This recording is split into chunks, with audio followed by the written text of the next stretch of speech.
हुआ है वहां पर? अमूली, अमूल, अब बहन जी वहां इतना भीड़ क्यों? अरे कुछ नहीं, बस एक आदमी सीढ़ी से नीचे गिर गया है।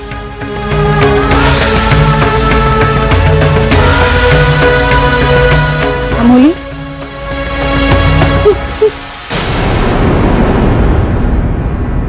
क्या हुआ? वहां कोई गिर गया है और तुम यहाँ इतनी डरी हुई हो जैसे कोई सांप सूंघ। जानती हो? नहीं, मैं नहीं जानती। लेकिन तुम्हारी सूरत तो कुछ और ही कहानी बता रही है अमूली। क्या हुआ भाभी? कोई आदमी वहां सीढ़ियों से गिरकर जख्मी हो गया है और अमूली उसे देख रही है कि कौन है। कोई पहचान वाला तो नहीं? नहीं, मैं उसे नहीं जानती। चलिए ना बीबी जी, हम लोग चलते हैं यहाँ से। चलिए। नहीं नहीं, ऐसे कैसे जा सकते? अरे उसे होश में तो आने दो, पता तो चले कि वो कौन है, कहाँ से आया है, क्या हुआ है। तुम लोग यहाँ क्या कर रहे हो? और वहाँ क्या हुआ? इतनी भीड़ क्यों है? इसे उठाकर मेरे कमरे में ले चलो, वहाँ पे हल्दी चंदन का लेप लगा देता हूँ, ठीक हो जाएगा। ठीक है। अरे भाई भाई आइए लोग, अरे आइए।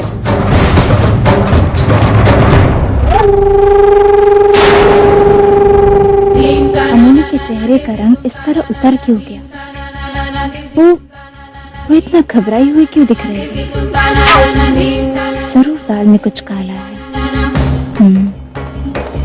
और छोटी माँ, मैं जरा वहां जाकर देख के आती हूँ, पता तो चले असल में वहां हुआ क्या है। अमूली, तुम भी चलो ना मेरे साथ। अब क्या देखना है? हमने जो देखना था वो तो देख चुके हैं। जिस काम से यहाँ आए थे वो भी हो गया है।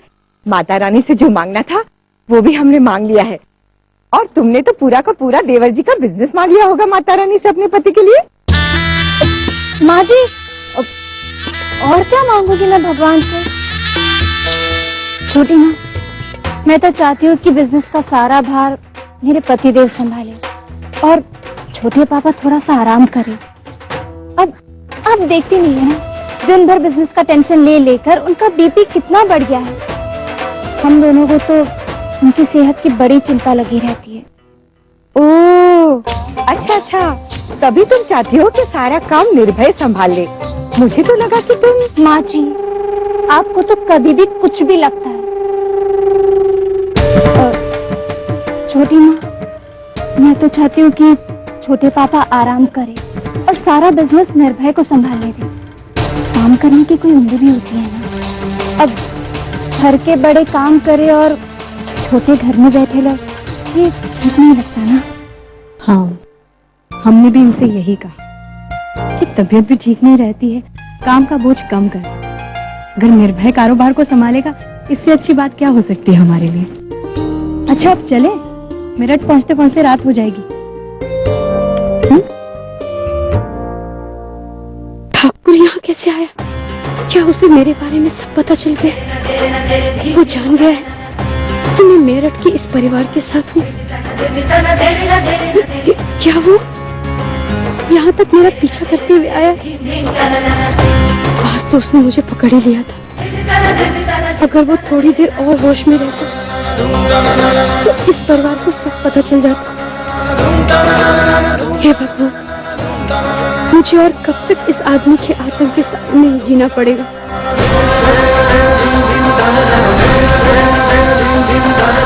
हे इच्छा पूर्ति माता, ठाकुर को मेरी जिंदगी से दूर ही रखो। मालकिन ने मुझसे वादा किया था कि वो राधे की मौत का बदला लेंगे, पर अभी तक उन्होंने कुछ क्यों नहीं किया? हमने उसे पकड़ने की बहुत कोशिश की, लेकिन मंदिर और उसके आसपास कहीं नहीं दिखा। मैंने अमूली से वादा किया कि ठाकुर से राधे की मौत का बदला लूंगी, मगर वो आज फिर बच गए।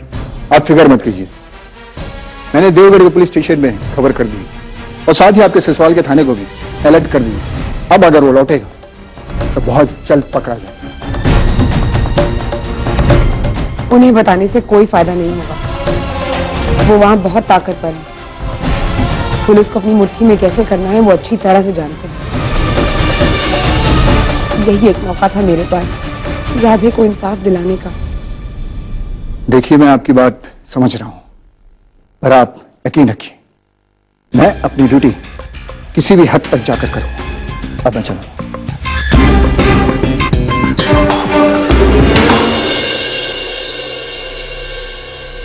मैंने जो वचन अमोली को दिया था उसे निभा नहीं पाई, और जब तक दिग्विजय बाहर है अमोली की जिंदगी पर काले बादल छाए रहेंगे। और एक बात समझ में नहीं आ रही, इस तरह अचानक इतने कम समय में कहां गायब हो गए वो? इसका सेवन इनको दिन में 2 बार।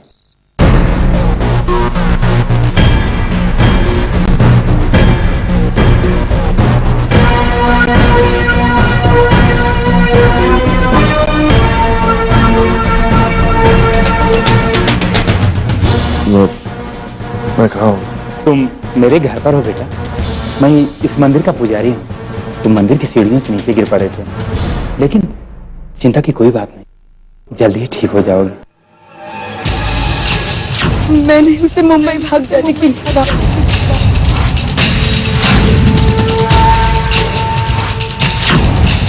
आज मुझे अमोली दिख गई है। अब सब कुछ ठीक हो जाएगा, मुझे पूरा विश्वास है। उसकी मां ने झूठ बोला कि वो मुंबई में है, वो यहां है। मुझे कैसे भी उसका पता लगाना है। एकदा परत विचार कर सुमन। सब सोच लिया है मैंने। इससे पहले कि ठाकुर यहाँ आए और अमोली के बारे में फिर से पूछे, अच्छा होगा मैं मेरठ चली जाऊं।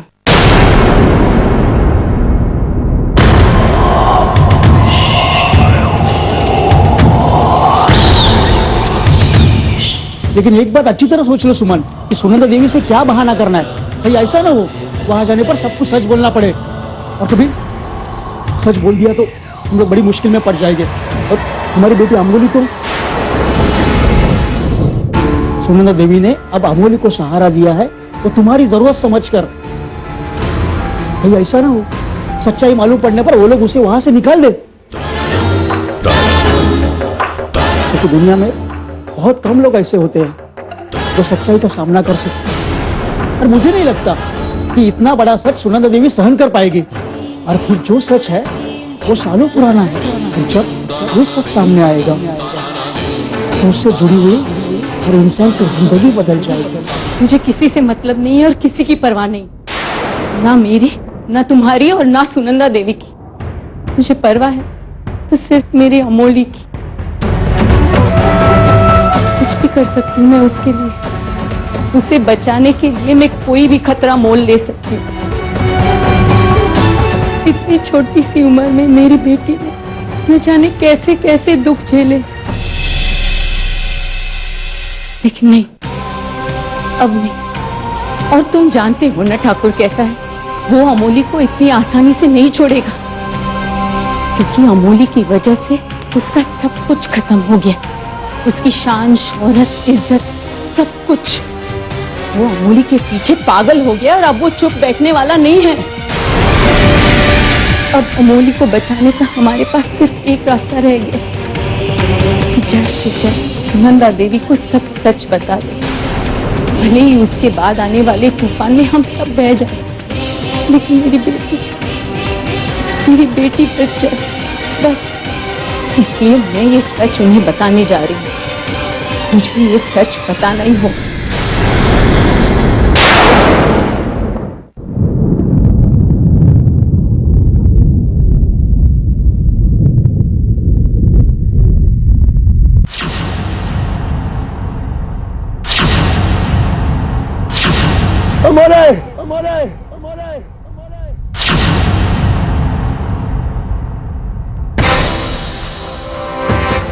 वो मेरे कितने करीब आ गया था। इच्छा पूर्ति माता की कृपा से आज तो मैं बच गई। और उसने मुझे देख लिया तो ढूंढने की कोशिश जरूर करेगा। वो तो अच्छा कि माता रानी का मंदिर सिंहगढ़ में, मेरठ में नहीं, पर अगर वो वहां पहुंच सकता है तो यहां भी आ सकता है। नहीं, मैं इस तरह डर डर के नहीं जी सकती। ये घर, यहाँ के लोग मेरे अपने नहीं हैं, लेकिन फिर भी इन लोगों ने बिना किसी स्वार्थ के मुझे यहाँ पर सर छुपाने की जगह दी, इतने प्यार से रखा। मैं इनके लिए परेशानी का कारण नहीं बनना चाहती। सुनंदा जी बिल्कुल ममता की मूर्ति है। अंकिता, वो तो सगी बहन से भी बढ़कर, और उसके बाबा इतने बड़े आदमी, पर जरा कमन उनकी आंखों में नहीं दिखता। सब कितने अच्छे। नहीं, मैं अपनी बदकिस्मती का साया इस परिवार के ऊपर नहीं पड़ने दे सकती। मुझे यहाँ से जाना है।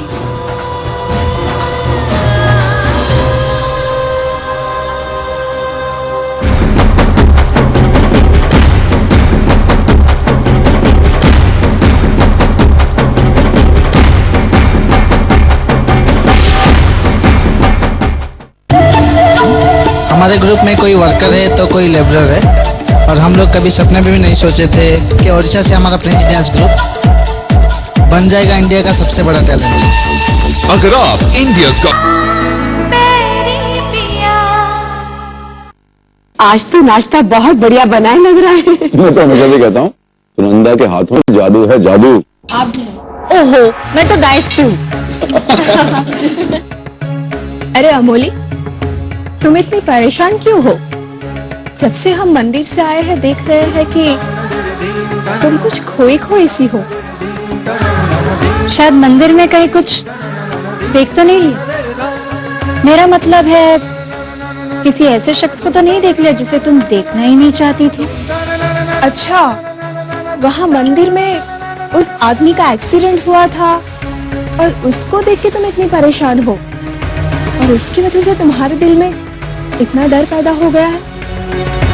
लेकिन चिंता की कोई बात नहीं, वो एक मामूली एक्सीडेंट था, वो इंसान जल्दी से ठीक हो जाएगा। मैं अभी आई।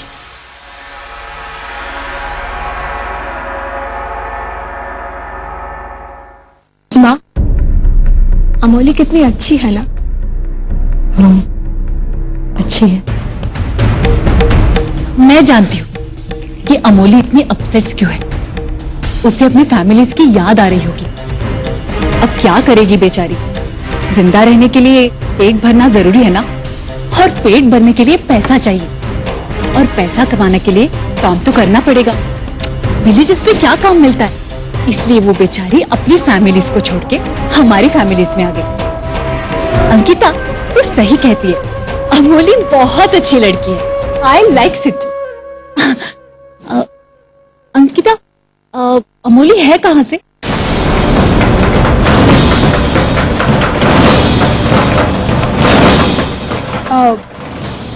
माँ के ननिहाल से, है ना? मैं अभी आई।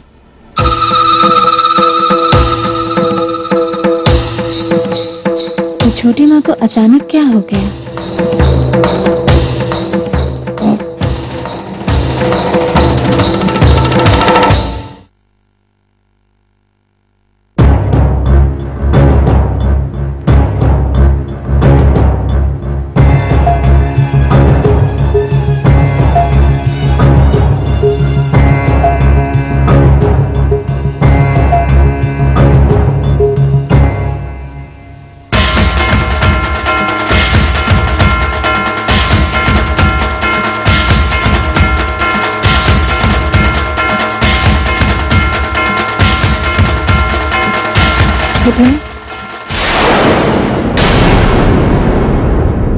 तुमने तो हमें डरा ही दिया। क्या बात है? नहीं कुछ खास नहीं। आपने कुछ ठीक से खाया नहीं तो मैंने सोचा आपसे पूछ लूं कि आपकी तबीयत तो ठीक है ना?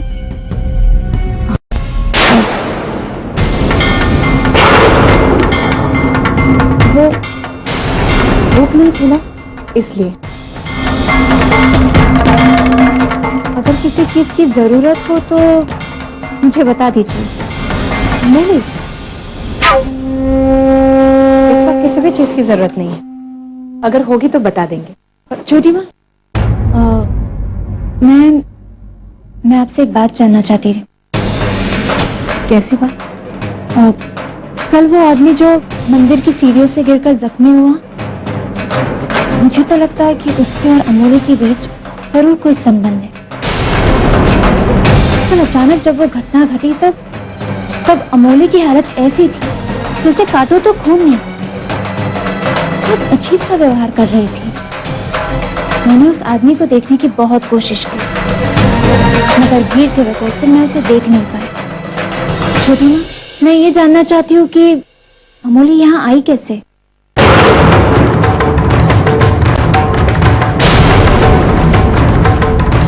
वो यहाँ कैसे आई ये तो हम नहीं जानते। बस इतना जानते हैं कि हमने उसे इस घर में शरण दी है। वो गंगा के कमरे में रहती है और हमारे घर के कामों में हाथ बटाती है। मैं ठीक से तो नहीं कह सकती, मगर मुझे कुछ गड़बड़ लग रहा है, खासकर कल से। आपको भी ना बिना किसी के बारे में अच्छे से जाने घर में नौकर नहीं रखना चाहिए। आप तो जानती है ना छोटी माँ, जमाना कितना खराब है। अगर कल को कुछ उल्टा सीधा हो गया तो हमें ना अमोली से बात करनी चाहिए। उसके गांव, घर, अतीत के बारे में पता लगाना चाहिए। छोटी माँ, अगर आप कहें तो मैं उससे बात कर लूं? नहीं, इसकी कोई जरूरत नहीं है। वो कामकाज में और बातचीत में तो अच्छी है। छोटी माँ, आप बहुत सीधी है। आप खुद अच्छी है ना, इसलिए आपको सब लोग बहुत अच्छे लगते हैं। आप उसके बारे में चिंता मत कीजिए, मैं खुद पता लगा लूंगी। नहीं, तुम रहने दो, हम अपने तरीके से संभाल लेंगे। जैसे आपकी मर्जी छोटी माँ, मैं तो आपकी भलाई के लिए कह रही थी।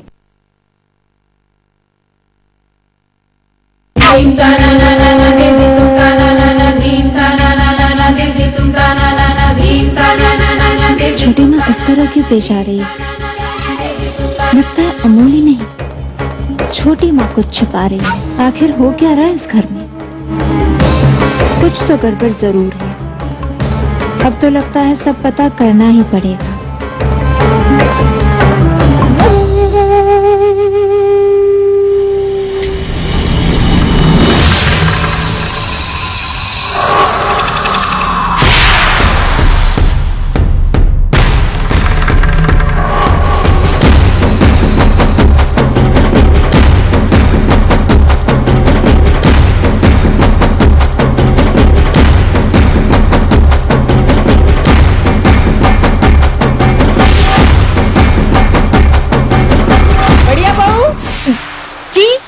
अरे बढ़िया बहू।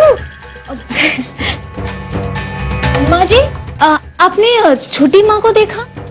उफ, मैं भी छोटे को ढूंढ रही हूँ और बुला तुम्हें रही हूँ। मैं भी ना।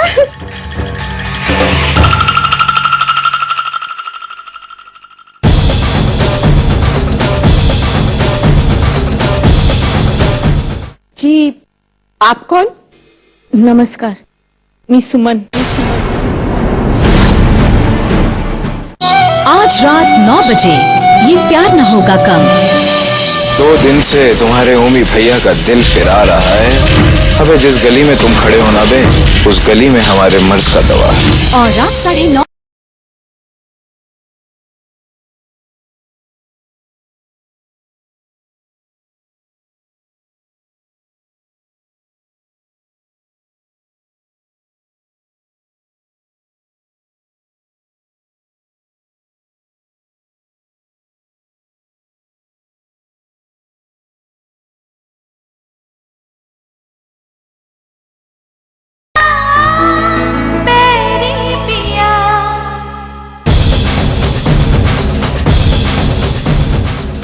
मैं सुमन, देवगढ़ गांव से लिख रही हूँ। कुछ साल पहले आपके साथ कुछ हुआ था और आपने मेरी माँ कमला देवी से मदद ली थी। मेरी माँ ने आपको सहारा दिया था। आज मैं बहुत मुसीबत में हूँ और मुझे आपकी मदद की सख्त ज़रूरत है। मेरी बेटी को सहारे की ज़रूरत है।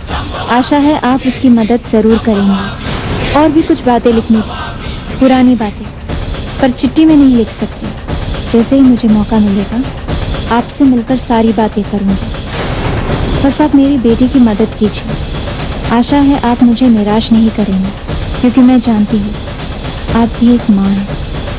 सुमन। आखिर सुमन छोटी माँ के बारे में क्या जानती है? मुझे इस बारे में पता करना ही होगा जब सुमन यहाँ आएगी।